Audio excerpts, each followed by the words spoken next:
What's up, guys? This is Handy Killcam, and today I want to talk to you something that is very dear and very important to my heart. But before we get into that, I want to say that I'm playing domination with the KM44. No, we do not win this game, but you do see me do work. I hope you enjoy the video, but more importantly, I hope you decide to stay and really listen to what I'm talking about, because this what makes me me.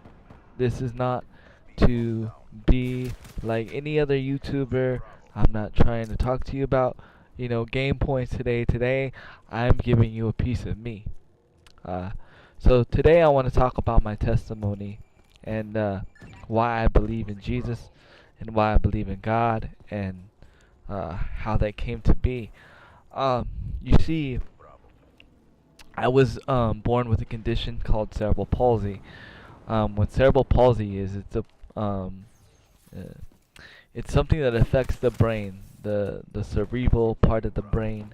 There's different stages, there's different types.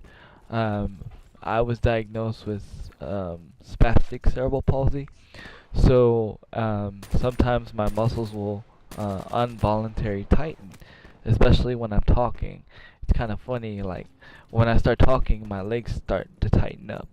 Uh, but um, how that came to be was I was born 3 months early. Um, I was supposed to be born in October, but I was born July 16th, 1984. Um, how I was born 3 months early was my mother had an enlarged heart, and her heart was giving out during when I was at the 6 month period. So they had to give her a C-section and pull me out, which I was very fragile and I was very underdeveloped still. I blew 7 holes my first 24 hours of birth in my lungs. They said that I wasn't going to be able to live past the age of 4. They said I wasn't going to be able to talk. They said I wasn't going to be able to see. I had a 50% chance of being blind. But because of God, I'm here talking to you. Because of God, I'm here seeing. And I'm able to do. The only thing that is like physically wrong with me today is that my equilibrium is underdeveloped, and so I can't stand. I have full use of my legs. I have full use of my hands and my arms, due to me being able to play video games. Video games actually helped exercise my hands at a young age. My mother got me an Atari at the age of 4 or somewhere around those young ages, and I would play my Atari every day, and the doctor said that that was therapeutic for my hands. This is why I'm very passionate about gaming, but I'm also passionate about God, because the doctors said scientifically they don't know how I pulled through. They don't know what kept me going. They don't know how everything came about to where I was able to see, how I was able to talk, and all these things. They said the only explanation that they have was God. And my testimony gets very deeper than this. You see, my father, he didn't really think I was going to have or be anything. So at the hospital, he tried pulling the plug on me twice. He got escorted from the hospital and told, to leave. And they were able to pull the plug back, put the plug back in me, excuse me, and I pretty much be okay. Yeah, I did have some forever lasting effects from it because my chest was still cartilage, and not bone at that point in time. When he pulled the plug from me, um, my chest caved in when I was giving or gasping for air, and so I forever have a dent in my chest. Uh, you see, also by the age of 4 or 5, my father thought it was best to get rid of me, so he decided um, that he was gonna kidnap me. I didn't know this at this time. Either did my mother. He uh, he was a truck driver, and he called my mom and he told my mom, "Hey, I got a new 18 wheeler I want Scott to see." So I waited in the where he parks. He always parked in this field in Cibolo. So I waited in this field. Um, it was like right in front of my house. Uh, and I waited in this field waiting for him to show me this truck. And he came with the truck. And when I got in the truck, there was another man in the truck with him. And he ethered me. Next thing I knew, I was tied down to the sleeper. And next thing I knew, there was this man in the truck with me. And next thing I knew, we were going to a very far place. It wasn't until I got older that I realized it was ether. It wasn't until I was older till I realized that we were going to to not New Mexico, but we were going to Mexico, and he was gonna have me sold, or he was just gonna drop me off to somebody there. Uh, yeah, it was crazy, but he didn't get very far because uh, luckily, by the graces of God, my dad was being stupid while he was driving, and he got pulled over. And it wasn't even reported yet that I was kidnapped. And the police officer saw me in the sleeper tied down, and he got in trouble. And they came and got me and arrested my father, and I came home. Uh, but now, some time had passed, and he got his rights back, and I went to go see my dad. And when I went to go see my dad, he was at this truck stop. We were at a hotel room because he lived at a hotel room. Um, that way, he was always by the truck stop. And he decided he was going to hold me hostage because he just didn't like the guy that my mother was with. And at that point in time, he was going to try and kill me. He held a gun to my head and was going to pull the trigger, but the gun had jammed. And by the graces of God, I'm still here. He did go to jail. He got off for temporary insanity due to the military. So he didn't really get any crazy charges. He didn't really get charged for attempted murder. He did get a charge for terroristic threat to the state. So just with that testimony alone, even though I didn't know that at that point in time, God had his hand over my life. And you would think at that point in time when I got older, that would be the reason why I followed God. And I didn't. When I grew up in my teenager years, I had a lot of anger. I had a lot of frustration. I had a lot of crazy stuff going on in my mind because of what my father did to me, and because of everything.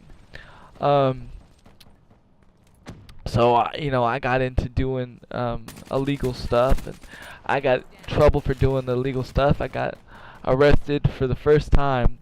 My first offense was an assault on a police officer, and resisting arrest. So I was facing 3 felonies. 3 felonies as my first time. And mind you, I'm in a wheelchair and I'm going to jail. So, I'm in the med hall.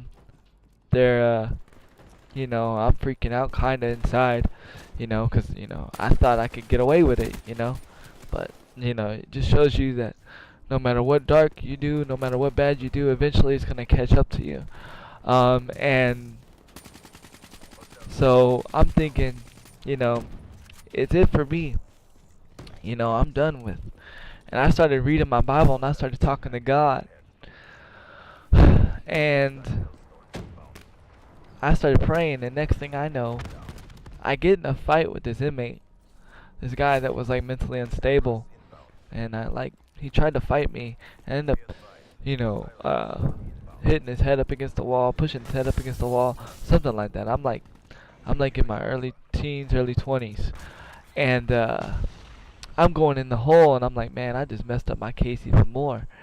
Well, come to find out, uh, it actually helped me because I was in there while I was in the hole and I was talking with God. A couple of days later, they called me up and they said, Mr. Williams, uh, your charges are being reduced to a misdemeanor. And I was like, wow. So now you're gonna be able to get out on PR bond. So I get out on PR bond, and I'm with my mother. And at this time, my mother, like, she was a good mom, but at the same time she was a drug addict and she was doing like heavy drugs. And I told her, I said, Mom, because I'm on a PR bond, you can't be doing drugs in the house. Well, my mother's turned around and said, well, if you don't like what I'm doing in my house, then you can get out. Well, so I got out. I left. Mind you, I was going from house to house, from homeboy to homeboy, and I was missing court dates. Um, and because I was missing court dates, I had a warrant out for my arrest. Okay, so I'm out hiding in another city, and all of a sudden I realized and remembered that my friend's mother was a paralegal, and I called her up and I was like, look, I'm not trying to be bad, I'm not trying to do all these things, but like I need help. Um, you know, can y'all do anything? And she said, well, why don't you come stay at our house? So I went to stay at my friend's house, and then she called her mom, and she got a hold of the person that she works for. Next thing I know, the attorney calls and says, well, Mr. Williams, there's not a warrant out for your arrest. They've reset the case twice, and this last time that you missed, they decided to drop the charges. So you no longer are dealing with this case anymore. You're a free man. Everything is gravy. And I was like, wow. And I was like, man, through everything that I've been through, God has protected me. God has watched over me, and God has been there for me. Um, and surprisingly enough, even though I told God, hey, I'm gonna do what's right this time. I'm gonna, start living for you. Nope, I went right back into my mess. And it wasn't until that I met my future wife, who is my wife now. She didn't even know who God was. She didn't know nothing about really church. She may have been to church one time. And she said the only way this relationship's going to work is if God's in the center of our relationship. And it was that very point in time that I started seeking God, and I started seeking a relationship. And it was that very point in time when I started seeking a relationship with God that God started revealing to me not how He had His hand over me and how He protected me. And once He showed me that, and once that I've seen that, nobody can take my relationship away from me with God. Nobody can tell me that there's no God. Nobody can sit there and tell me that God isn't real, because I know what He's done for me, and I know what the situations that He's brought me out of. And here I am, 32, married with a child. And that right there is amazing in itself. And I just want to share that with you guys, is that when you believe in God, it's not about, you know, proving a person right or wrong within the Bible. It's about what God has done for you. Once you've realized what God has done for you and what God has shown you, what He's done for you, that can never change. That can never be erased. That can never be debated. That's why when people uh, come to me and try to talk to me and tell me that God isn't real, I don't. I don't debate with them. I don't hate on them. I don't try to prove anything to them. I, I just simply love on them and tell them, look, I know what God's done for me in my life, and until you see what God has done for you in your life, you won't change. Because if you're changing because uh, some words on a piece of paper tell you to change, you're not going to stick with it. If you change because some preacher tells you to change, you're not going to stick with it. If you're going to change because your friend tells you to change, just because he tells you to change but you don't see why, then you're not going to stick with it. The only way you're going to stick with it is when you absolutely know the changes that have gone on in your life and there's no explanation on why those changes happen but God. And I just want to share that with you on today, that even though uh, you know, we live in a crazy world and all this crazy stuff is happening, God has His hand over your life. Uh, there's some of you that have a hard time believing what I'm saying, but that's fine. That's okay. Everybody struggles with their faith at some point in time. Everyone questions things. And that's the thing. Is today's world, we have too many people trying to debate what people believe in and what people see and what people feel and what people believe in and how people are. And you know, all I can tell you is that those that don't believe in God, you're gonna find out that God's real. Those that have a hard time believing in God, God's gonna reveal the things to you eventually and show you the truth. Those that don't understand, you gotta seek Him and He will give you all understanding. You see what I've been through. You see how every time He brought me out. But it wasn't until I seeked Him and seeked a relationship with Him that I got all understanding. Do you see what I'm saying? You can go back and rewind this and listen to what I've been through and listen to what happened. It wasn't until I chose to seek a relationship with Him. And when I mean seek a relationship with Him, I'm not saying go to church every Sunday. I'm not saying go to church every day. I mean literally sit down, talk to Jesus, talk to God, have a conversation with Him, and be revealing, be open with Him, be naked with Him, and watch what happens. I guarantee that you will gain your understanding. You will gain your purpose. You will gain the knowledge that God wants you to know. We get caught up in this world knowledge, and this world knowledge feeds us nothing but lies. Everything we think that we know about the world today, everything we think we know about, let's say, the government, everything we think we know about the world knowledge is becoming to be a lie. And that's because we're not supposed to rely on our own understanding. We're supposed to seek our knowledge from Him. But the only way we can seek our knowledge from Him is if we begin to open the doors and seek a relationship. You know, God's that woman that we always wanted to be with, but we was too scared to talk to. And she's just waiting for us to talk to. Same with you girls. God's the same way. But He's not going to approach you until you approach Him. He'll walk with you and be with you every step of the way, but He's not going to open up to you until you open up to Him. And that's just how He is.